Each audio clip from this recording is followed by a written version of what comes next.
My Hebrew brothers and sisters, the 12 tribes of Israel scattered all over the world. Welcome back. And let me continue to thank you for your subscriptions. And I just want to let you know and assure you that your comments and your subscriptions are very, very welcome. And I thank you for praying for us. And also thank you for the comments. And I want to let you know that we read your comments and we appreciate them. So it doesn't matter what the comments are, right? You send them, and we hope you send positive ones. We don't want you to just pick something up negatively and send to us. But if you heard me say something that is not biblical, then please, by all means, contact me, send me a comment, and we will review the comments, and as long as they are constructive comments, we will respond to you, okay? And thank you. All right, now the last time we were talking about the Hebrew Israelites Goals. The Hebrew Israelites Goals. And I think we did talk about a profound knowledge as we read the scripture in Ephesians chapter 1, verses 15 through 17. And so today we want to talk a little more on that, because it's very important. It's very important that we understand the scripture and understand what Yahuwah wants us to do. Now we're going to be talking today on the second goal. The first goal was a profound knowledge of Yahuwah, and today we're going to be looking and I want you to look in verse 18, the first part of verse 18. And we want to talk about the spiritual enlightenment. You see, if you're reading something and you don't have a knowledge of it, you don't have a knowledge of it. But if you have a knowledge of what you're reading, it's not hard for us as believers, Hebrew Israelite people believing Yahuwah want to do His will. It is not difficult for us to reach the second goal, which is spiritual enlightenment. Spiritual enlightenment. Look in verse 18. The eyes of your understanding being enlightened. Wow. The eyes of your understanding being enlightened. In the King James Version, it said, the eyes of your understanding being enlightened. Being enlightened. So, we need enlightenment. We need to be able to look at the scripture.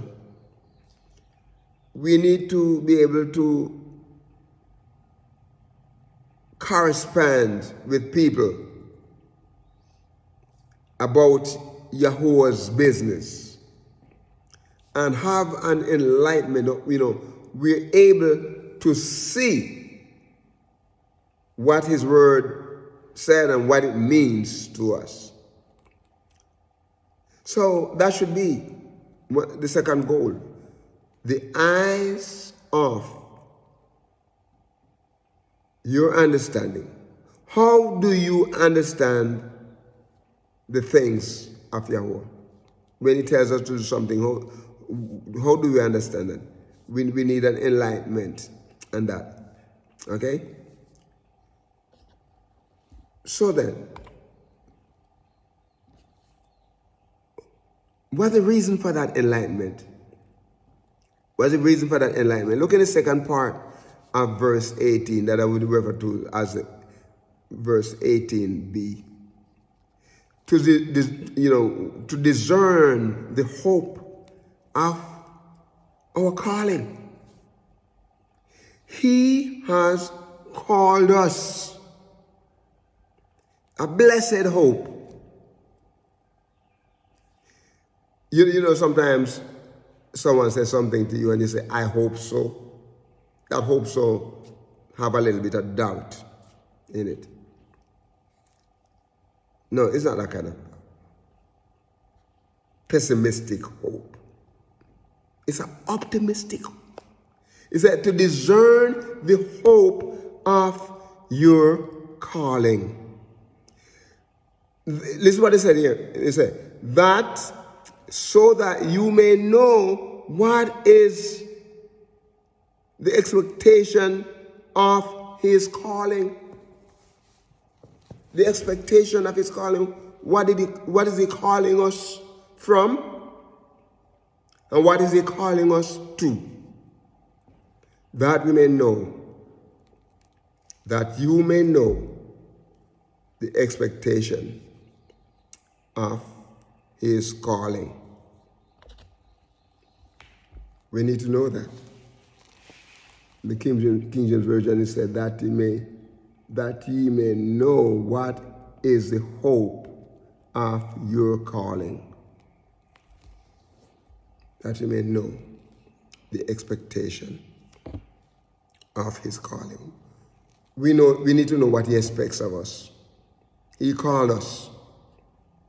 He called us. And so we need to know what the expectation of his calling is. Now, I want us to look at something here because it's important. Let me go back, right? So the first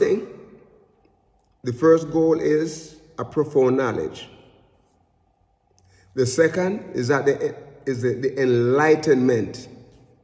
The enlightenment, right? That one need to be able to discern, the hope of his calling. What he calls us to. What he calls us to. And not only so, but I want to look in the last part of the verse 18. Look at the last part of verse 18. Listen what he said here. And what the riches of the esteem of his inheritance in the set apart ones, that is the holy ones, the believers. Right? What is the riches? So we need to gain a greater appreciation. We need to gain a greater appreciation of our position. A greater appreciation of our position. Listen what he said here. And what are the riches? The riches of the esteemed one. The riches of the esteem of his inheritance. Wow. He has called us.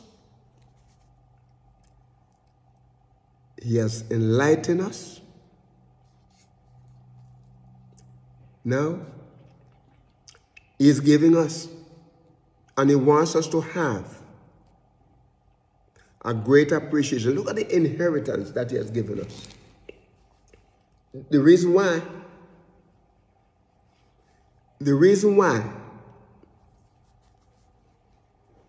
the Hebrew Israelite people are not in the place where Yahuwah had placed them first. Canaan land, the promised land, that we refer to as Israel. Now, Palestine. The reason why we're not there is because we did not show appreciation for the position that he placed us in. Now, he's giving us another chance. And he wants us to come back. He wants to place us back. He wants to place us back into that. He wants to place us back into that. So that, not only so, but he wants us to be aware of his power. And this is verses 19 through 23. Verses 19 through 23. He wants us. He wants us to have an awareness of his power. You see, we talk about Yahuwah, but sometimes we don't understand. Listen, in verse 9 he said, and what is the exceeding greatness of his power towards us, who are believing according to the working of his mighty strength. All-powerful Yahuwah. Omnipotent Yahuwah. And what he's talking about here is describing the kind of power that he's talking about here. And what is the exceeding greatness of his power towards us who are believing according to the working of his mighty strength. Listen to this. Which he wrought in the Messiah. Oh man, when he raised him from the dead. You remember how they put stones around the door of the tomb? You remember that? Did it work? No. When the third day came, remember I said after 3 days? After 3 days, he will come back to life. His body was dead. They buried him. But his Yahuwah son, his Yahuwah's son, is Yeshua HaMashiach. And he came back. But he said, this mighty power that Yahweh wants us to be aware of is the same power that he used to raise Yeshua from the dead. And the same power that he has is set him on the right hand in the heavenly. And he said, you know, people going looking, oh, we're going up there to say we can't find him. We can't find him. We can't find God. You know, that's foolishness. If he allows people to just come with any kind of relationship with him, they would mess the place up. They would mess heaven up. They would mess wherever Yahuwah is. No sin can enter there. This is why I threw the devil out and his angels. He said, far above, in verse 21, far above all rule and authority and power and majesty, mastery, and every name that is named, not only in this age, but also in that which is to come. And he put under his feet and gave him to be head over all the assembly, the assembly of believers, which is his body, the completeness of him who fills all. My brother, we have to stop here. This is Murray Yeshua ben Uriah Israel. Thank you again for your subscriptions. And we're going to ask you to remember, walk with the King. Be a blessing. Shalom.